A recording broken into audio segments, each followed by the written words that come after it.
Hello friends, arrow two সাকসেসে তোমাদের সকলকে স্বাগত। বুঝতেই পেরে গেছো আজকের টপিক কি? আজকের টপিক হচ্ছে লাইফ সায়েন্সের important topic human I. Human আইয়ের অনেকগুলো ইম্পর্টেন্ট ফ্যাক্টস রয়েছে যেগুলো এক্সামে খুব আসে। তো আমরা আজকে সেইগুলোই আলোচনা করব এবং মেইন জিনিস যেটা থাকবে হিউম্যান আইয়ের ওরিয়েন্টেড যে ডিজিজগুলো। তো দেখে নাও, ফার্স্ট কোশ্চেন কি? মানুষের দৃষ্টির প্রকৃতি কিরূপ? একনেত্র অর ত্রিনেত্র দৃষ্টি। তো ইজিলি তো বলতেই পারবে মানুষের দুটো চোখ, দ্যাট মিন্স দ্বিনেত্র দৃষ্টি, তাই তো? অনেকে তো নিশ্চয়ই এই অ্যান্সারটাই ভাবছো হঠাৎ করে কেন কোশ্চেন নিয়ে এসেছি। তাহলে প্যাঁচা বা বেড়াল এদের কীরকম দৃষ্টি? এদেরও তো দুটো চোখ, এদেরও দ্বিনেত্র দৃষ্টি হওয়া উচিত, কিন্তু অ্যাকচুয়ালি তা নয়। এটা কিন্তু মানুষের দ্বিনেত্র দৃষ্টি, এটা একদম ঠিক, কিন্তু প্যাঁচা, বেড়াল, নিশাচর প্রাণী যারা আছে বা যেগুলো প্রাণীদের, বিশেষ করে গরু, ছাগল, এদের সবারই কিন্তু একনেত্র দৃষ্টি। এর একটা বিশেষ কারণ রয়েছে। মানুষ দু চোখ দিয়ে একটাই প্রতিবিম্ব দেখে এবং মানুষের যে একটা প্রতিবিম্বকে মানুষ কি করে, তার দুটো চোখ দিয়ে একটাকেই পয়েন্ট আউট করে। এই পয়েন্ট আউট করে দেখার পর এটা যখন চোখে ঢোকে তখন এটা মস্তিষ্কের বার্তা প্রেরণ করে, গুরু মস্তিষ্ক এটা বার্তা প্রেরণ করে এবং সেটা তখন আমাদের রিয়েল ইমেজ আকারে দেখায়। সেজন্যে আমরা কি দেখি, আমরা ত্রিমাত্রিক, মানে আমরা অবয়বটা ঠিকঠাক দেখতে পাই এবং কতটা ডিস্টেন্সে জিনিসটা রয়েছে সেটা ঠিকঠাক বুঝতে পারি। কিন্তু যেসব প্রাণীগুলোর কথা বললাম তাদের কিন্তু একনেত্র দৃষ্টি, কারণ তারা দু চোখ দিয়ে দুটো ডিফারেন্ট টাইপসের জিনিস দেখে, অ্যাট এ টাইমে দেখে, এবং একই সাথে দুটো জিনিস দেখার জন্য এদের দৃষ্টিটা সঠিক হয় না, মানে এরা কতটা ডিস্টেন্সে বস্তুটা আছে সঠিক করে এরা বুঝে উঠতে পারে না এবং পুরো স্ট্রাকচারটাকেও তারা ঠিকঠাক দেখতে পায় না। ওকে, আশা করি এই জিনিসটা কনসেপ্ট ক্লিয়ার হয়েছে। নেক্সট কোশ্চেনে চলে যাই। চোখের কোন অংশে প্রতিবিম্ব গঠিত হয়? মানে চোখের কোন অংশে অবয়বটা তৈরি হয়? অ্যান্সার হয়ে যাবে রেটিনা। অ্যান্সার হয়ে যাবে রেটিনা। বাট এখান থেকে আর একটা কোশ্চেন আসে, রেটিনার কোন অংশে সব থেকে ভালো, রেটিনা তো অনেকটা আছে, পিকচার দেখাবো এক্ষুনি, রেটিনার কোন অংশে সব থেকে ভালো পিকচার বা প্রতিবিম্ব গঠিত হয়? সেটা হয়ে যাবে পিতবিন্দু। পিতবিন্দু বা যেটাকে বলা হয় ইয়েলো স্পট। ক্লিয়ার? চোখের কোন অংশে প্রতিবিম্ব গঠিত হয় না? Third question. চোখের ব্লাইন্ড স্পট বা যেটা অন্ধবিন্দু, সেখানে কোনো প্রতিবিম্ব গঠিত হয় না। পিকচারে এক্ষুনি দেখিয়ে দেবো কোনটা ব্লাইন্ড স্পট। ব্লাইন্ড স্পট হলো যেখানে রেটিনা এবং অপটিক স্নায়ু মিলিত হয়েছে সেই অংশে কোনো প্রতিবিম্ব গঠিত হয় না। এই যে দুটো কোশ্চেন বললাম, এই দুটো কোশ্চেন কিন্তু বারবার পরীক্ষাতে আসে। একটা চোখের কোন অংশে প্রতিবিম্ব গঠিত হয়, অ্যান্ড নেক্সট হচ্ছে চোখের কোন অংশে প্রতিবিম্ব গঠিত হয় না। চোখে কি ধরনের প্রতিবিম্ব গঠিত হয়? মানে মানুষের চোখে লেন্সে যে প্রতিবিম্ব গঠিত হয় তা আমরা জানি, তো লেন্সের মধ্যে দিয়ে গিয়ে আলো প্রবেশ করে গিয়ে রেটিনাতে গিয়ে সেটার অবয়বটা তৈরি হয়। তো সেই প্রতিবিম্বটার প্রকৃতি কীরকম হয়? আশেপাশে কেউ যদি থাকে এই মুহূর্তে, তার লেন্সের দিকে একবার তাকিয়ে দেখবে তার চোখে কিন্তু তোমার যে ছবিটা দেখতে হবে সেটা উল্টো, এবং সেই উল্টো ছবিটা যখন সেইটা অপটিক স্নায়ুর মাধ্যমে গুরু মস্তিষ্কে পৌঁছে যায়, গুরু মস্তিষ্ক কী করে, সেটাকে সোজা করে দেয়। সেই জন্য চোখে কী ধরনের প্রতিবিম্ব গঠিত হয়? চোখে উল্টো প্রতিবিম্ব গঠিত হয়। ওকে, চোখে উল্টো বাস্তব বলতে পারো, মানে যেটা রিয়েল ইমেজ, এটাকে বলা হয় রিয়েল অ্যান্ড ইনভার্টেড ইমেজ তৈরি হয় চোখে। কিন্তু সেটা মস্তিষ্কে যাওয়ার পর সেটা মস্তিষ্কের কাজ সেটাকে সোজা করে দেওয়া। ঠিক আছে, চলো নেক্সট কোশ্চেনে যাই। নেক্সট কোশ্চেন যাওয়ার আগে ছবিটা দেখে নাও। কোনটা রেটিনা? দেখতেই পাচ্ছ পয়েন্ট নাম্বার 5 এটা হচ্ছে রেটিনা। পয়েন্ট নাম্বার 7 অপটিক স্নায়ু, এবং আমি এখন যেখানে মার্ক করব সেটা হচ্ছে ব্লাইন্ড স্পট। এই জায়গাটা হচ্ছে ব্লাইন্ড স্পট। এই জায়গাটা একটু ভালো করে দেখো, এইখানটায় রেটিনা মানে এই 5 নাম্বার লাইনটা এবং 7 নাম্বারে যে অপটিক স্নায়ুগুলো মিলিত হয়েছে, তো এই যে এই পয়েন্টটা আমাদের হয়ে যাবে ব্লাইন্ড স্পট। এই যে এই জায়গাটায় আমাদের হয়ে যাবে ব্লাইন্ড স্পট, ঠিক আছে? এবং রেটিনার সব থেকে কোথায় ভালো প্রতিবিম্ব গঠিত হয়? দেখো একটুখানি দেখো, এই যে ব্লাইন্ড স্পটটা আমি যেখানে গোল করেছি তার ঠিক পাশেই ঠিক এরকম টাইপের একটা কার্ভ, একটা লাইন রয়েছে।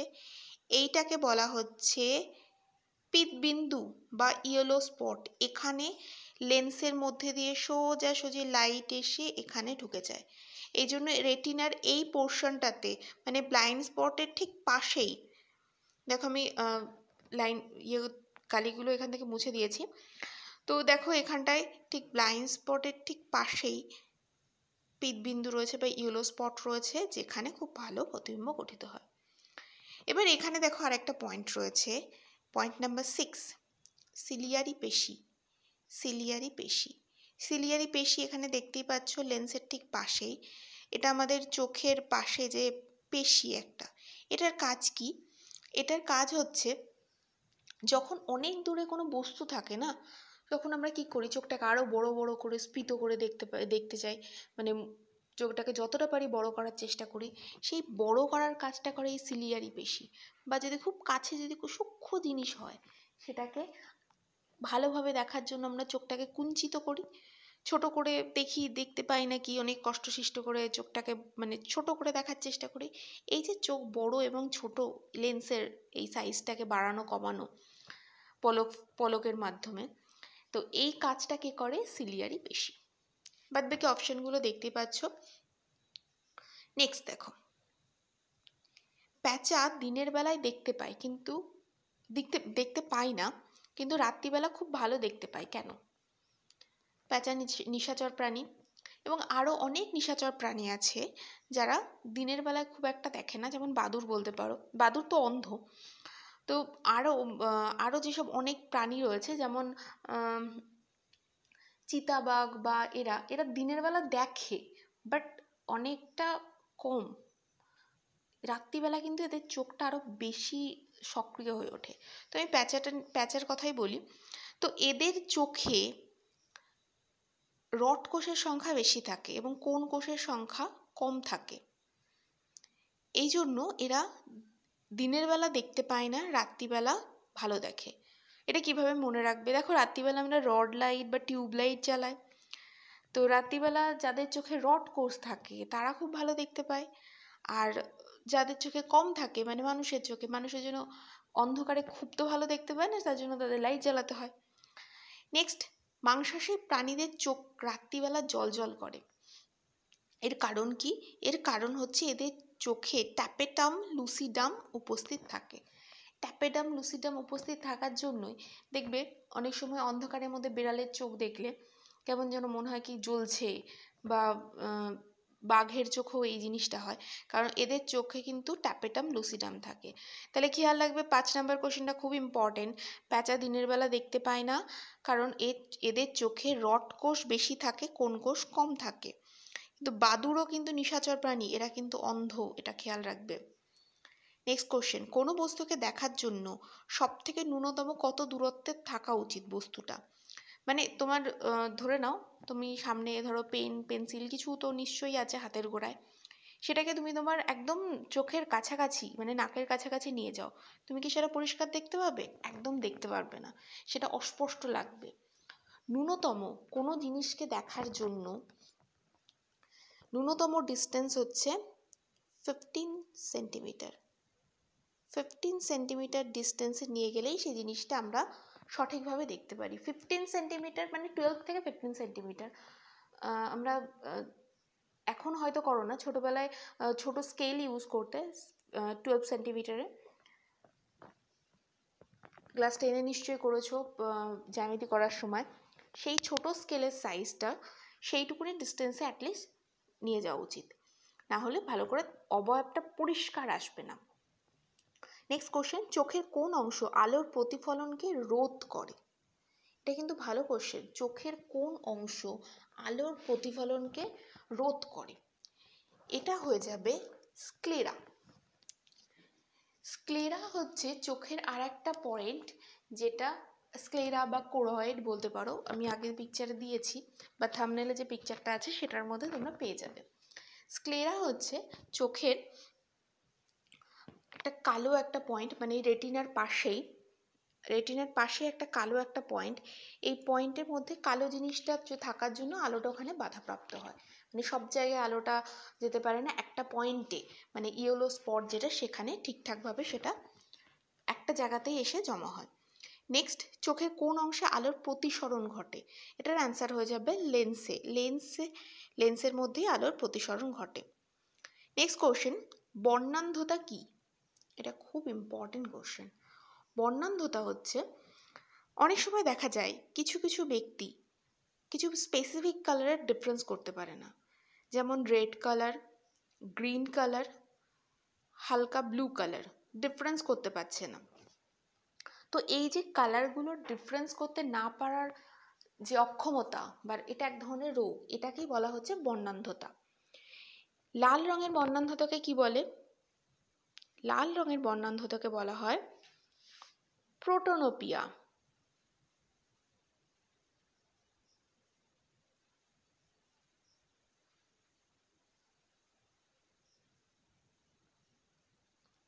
প্রোটোনোপিয়া। নেক্সট, সবুজ রঙের, আমি অ্যান্সারগুলো বলে দিচ্ছি, শুনে নাও। সবুজ রঙের বর্ণান্ধতাকে বলা হয় ডিউটেরানোপিয়া। নীল রঙের বর্ণান্ধতাকে বলা হয় ট্রাইটেরানোপিয়া। আবার বলে দিচ্ছি, লাল রঙেরটাকে প্রোটোনোপিয়া, সবুজ রঙেরটাকে ডিউটেরানোপিয়া, নীল রঙের বর্ণান্ধতাকে ট্রাইটেরানোপিয়া। দেখো, প্রো, ডাই, ট্রাই, এভাবে মনে রাখবে, হয়ে যাবে। নেক্সট কোশ্চেন, রাতকানা রোগের ক্ষেত্রে চোখের কোন অংশে সমস্যা থাকে? রাতকানা রোগ কোন ভিটামিনের অভাবে হয়? Vitamin A. রাতকানা রোগের ক্ষেত্রে চোখের রেটিনা সঠিকভাবে গঠিত হয় না, ভিটামিন এর অভাবে রেটিনাতে প্রবলেম হয়। নেক্সট, হাইপারমেট্রোপিয়া বা মায়োপিয়া কি? এটি কিভাবে দূর করা যায়? হাইপারমেট্রোপিয়া আর মায়োপিয়া, তো এটা প্রথমে মায়োপিয়া পড়বে, দেন হাইপারমেট্রোপিয়া পড়বে। মায়োপিয়া হচ্ছে, মায়োপিয়াটা মনে রাখার আগে আমি তোমাদের মনে রাখার জন্য বলছি, হাইপার মানে হাই ডিস্টেন্স মানে দূর দৃষ্টি। হাইপারমেট্রোপিয়াতে দূরের দৃষ্টি ব্যাহত হয়, মানে যে ব্যক্তির হাইপারমেট্রোপিয়া হয় সে দূরের জিনিস সঠিকভাবে দেখতে পারে না। তাহলে হাইপারমেট্রোপিয়া যদি দূরের জিনিস দেখতে না পারে, মায়োপিয়াতে কি হবে? কাছের জিনিস দেখতে পায় না। তাহলে হাইপারমেট্রোপিয়াটাকে কি বলা হয়? দূরদৃষ্টি, মানে দূরদৃষ্টি সংক্রান্ত রোগ, আর মায়োপিয়াটাকে বলা হয় নিকটবর্তী দৃষ্টি সংক্রান্ত রোগ। তো মায়োপিয়াতে ইউজ হয় উত্তল লেন্স। মায়োপিয়া কিভাবে দূর করা যায়? চোখে যে চশমা পরা হয় সেই চশমার লেন্সটা থাকে উত্তল লেন্স। আর হাইপারমেট্রোপিয়াতে কি থাকে? অবতল লেন্স। এভাবে মনে রাখবে, convex concave, myopia hypermetropia, myopia hypermetropia, convex concave, convex concave. Convex means উত্তল, কনকেভ মিন্স অবতল। দু একবার প্র্যাকটিস করো, দেখো হয়ে যাবে। মৃত্যুর পর চোখের কোন অংশটি প্রতিস্থাপনের জন্য নেওয়া হয়? মৃত্যুর পর চোখের কর্নিয়া যে আই ডোনেট করে না, তো আই ডোনেটের চোখের পুরো অংশতে নেওয়া হয় না, কর্নিয়া অংশটাকে নিয়ে নেওয়া হয়।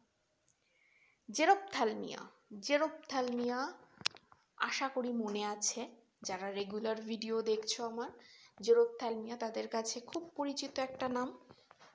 জেরপ্থ্যালমিয়া, রাতকানা, এগুলো দুটোই কিন্তু তোমাদের ভিটামিন এর অভাবে হয়ে থাকে।